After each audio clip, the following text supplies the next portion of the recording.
मोक्षमूलं गुरोः कृपा। मोक्षमूलं गुरोः कृपा। 10वें कालिक सूत्र में बुद्ध की व्याख्या करते हुए स्वयंभव सूर्य महाराज ने बहुत अच्छी बात बताई।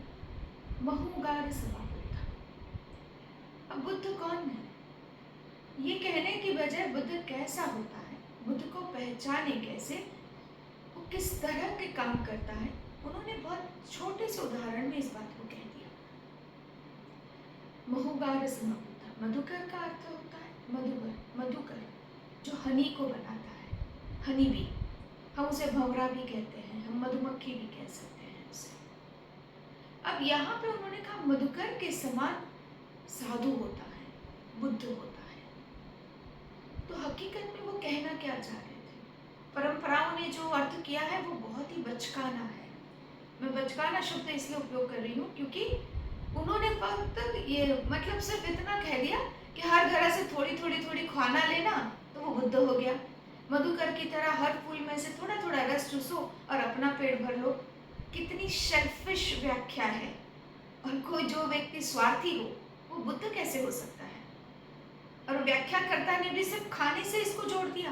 पेट अपना ही पेट भरना है, और जो अपने ही पेट भरने की चिंता करता हो, चाहे वो एक जगह से हो या थोड़ी थोड़ी थोड़ी जगह से हो, वो बुद्ध कैसे हो सकता है? इतना स्वार्थी व्यक्ति को इतने इतने बड़े आचार्य बुद्ध कैसे कह सकते हैं? तो कहीं ना कहीं अर्थ करने में हम कुछ चीजें चूक गए। हमने भंवरे का या मधुमक्खी का एक हिस्सा देखा कि वो खाना कैसे खाता है, वो कैसे अपना पेट भरता है, बस उतना देख के हम चुप गए, हम भूल गए। लेकिन शास्त्रकार ने ये नहीं कहा था कि सिर्फ थोड़े थोड़े हर फूल से थोड़ा थोड़ा थोड़ा रस लो, हर घर से एक रोटी लो और अपना पेट भर दो तो तुम बुद्ध बन जाओगे। पेट भरने का अपने आत्मा के बुद्धत्व के साथ कोई संबंध नहीं है। बस इतना कहा कि बुद्ध कैसा हो, वो मधुमक्खी की तरह, वो भंवरे की तरह हो जो फूलों के करीब जाए, चाहे अपने ही उपयोग के लिए, अपने ही जीवन निर्वाह की जरूरतों के लिए वो थोड़ी थोड़ी चीजें वहां से ले, लेकिन उस फूलों को न खिलामिया, वह शब्द लिखा है कि फूलों को बिल्कुल तकलीफ नहीं दे। मतलब वो बुद्ध जो किसी को भी तकलीफ दे बिना अपनी जरूरत, क्योंकि जीवन है, जब शरीर है, जीवन है, उसको चलाने के लिए बहुत सारी चीजों की जरूरत लगेगी, तो वो करे, उसके मन के भावों को भी वो संभाले। लेकिन सिर्फ भंवरा एक काम नहीं करता, भंवरा दूसरा भी काम करता है जो बहुत बड़ा है। जब एक मधुमक्खी या भंवरा एक फूल से दूसरे फूल पे जाता है तो उसकी पराग भी ट्रांसफर होती है, पॉलिनेशन जिसको हम कहते हैं। तो वो जब फूलों पे आदान प्रदान पॉलिनेशन का होता है, पोलन का होता है, तब वो पॉलिनेशन के होता क्या है? जो फूल सुबह खिला शाम तक मुरझा जाने वाला था, वो फूल का मुरझाना रुक जाता है, क्योंकि अब वो फूल नहीं रहा, वो फल बन जाता है। और उसमें हेल्पफुल, उसमें जो मदद है, जो सबसे अहम काम है, वो भंवरा करता है और वो फूल फल बन जाता है। फूल में मिठास नहीं है, लेकिन फल में वो मिठास आती है। फूल एक दिन में मुरझा जाने वाला है, लेकिन फल बहुत लंबे समय तक टिकेगा।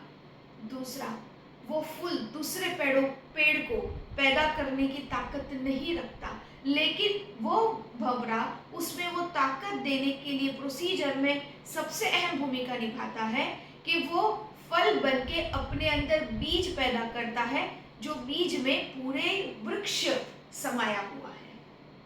तो बुद्ध कौन?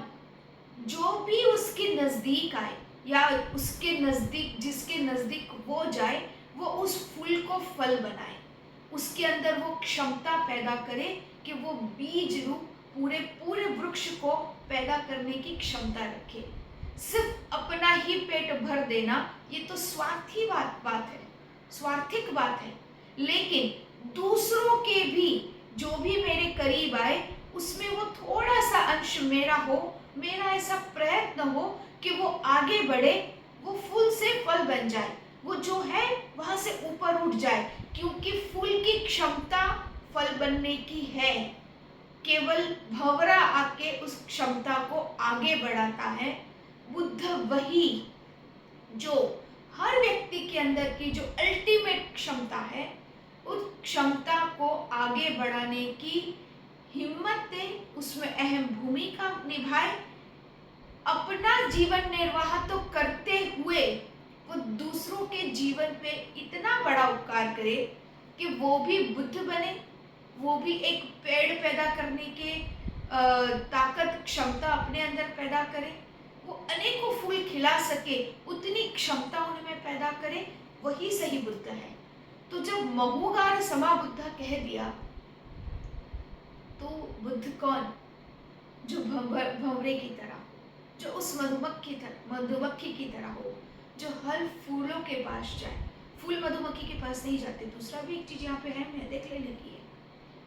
फूल मधुमक्खी के पास नहीं जाते हैं, मधुमक्खी फूल के पास जाती है। फूल भंवरे के पास नहीं जाते हैं, भंवरा फूल के पास जाता है।